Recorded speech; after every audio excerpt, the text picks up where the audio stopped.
Overlord is a very strange concoction because it is a war movie, but it is a horror film. It's an action movie, but it's also a drama. It's got a big heart. It's actually very funny. It's all these bizarre things in one package, and I think Julius approached it from a point of view that allowed me to see they could all coexist. One of the things I think about Overlord that's especially cool is how the movie looks and feels. It's got I think a big and beautiful production vibe, and part of that is like the set designs that John Henson did, and some of it is the fact that we were on these really awesome locations. The village that they go to, Ciel Blanc, which while it was a set that was built, has, I think, an incredible look and feel to it. And when they go into the lair underneath the church on the hill, what you find down below really is creepy and terrifying, kind of maze of labs that you find underground. I just think it was beautifully built, incredibly done, and wonderfully shot. So I think we're really lucky that the production looks as good as it does on a movie that is as scary and genre specific as it is. With Chloe, we needed, this was sort of like, the farm girl that they come across, like in an archetypical way. But of course, she needed to be much more than that. She needed to be someone who was, raising her family, who was putting up with living in this Nazi-occupied village. She needed to be basically a surrogate parent to her little brother, Paul. She needed to be someone who, given the circumstances of the movie, had to stand up for herself, had to defend herself, had to become, as intense and vicious, and despite being terrified, as strong as she could ever imagine and beyond. We found Mathilde Ollivier, and she was not only, strong and believable and lovely, but also she had a great sense of humor. She had a great, she held the screen, like the best of them. I think she's someone who just commands the screen, is great to watch. She's an amazing actress, French actress.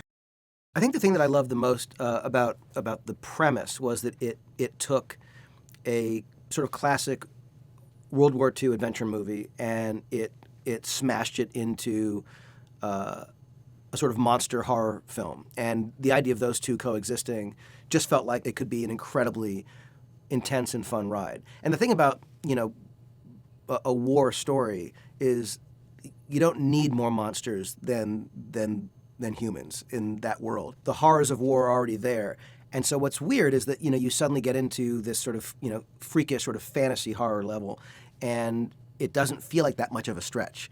And I think that what I felt reading the script was that it could be, in some cases, beautiful, in other cases, as intense as a straight war movie. But then it also had the potential of going to a place that was, clearly, in the realm of horror science fiction. And I just thought that combination, done right, could really hit the sweet spot.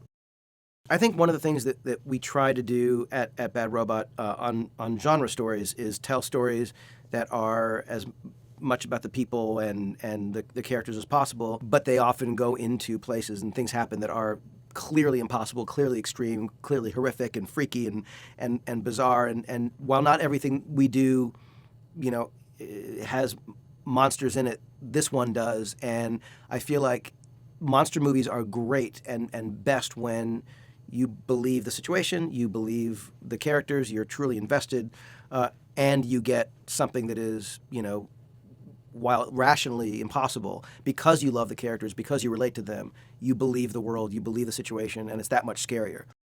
What I loved about Joyce's approach to the movie is that he looked at it as if it were a mission movie, a war movie, that goes to a place that is really freakish and really scary. He really got the feeling of what the opening needed to be to set the table for then what becomes, I think, an incredibly bizarre, creepy, and freaky film.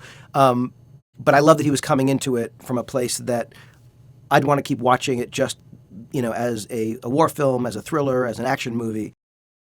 Billy Ray wrote an incredible script. It just felt to me like if Rod Serling were still here and still writing, that this is the kind of thing that he would have written. And it was intense, and it was funny, and it was full of characters and action and drama. And I remember reading that whole script, and it was just such a kind of horror thrill ride that I knew it was something that, in the right hands, could be really fun and creepy and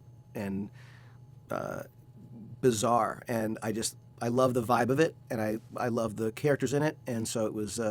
It all just started with that script. Then Lindsay Weber and I developed it with Julius Avery, the director, and I think he's really done an incredible job.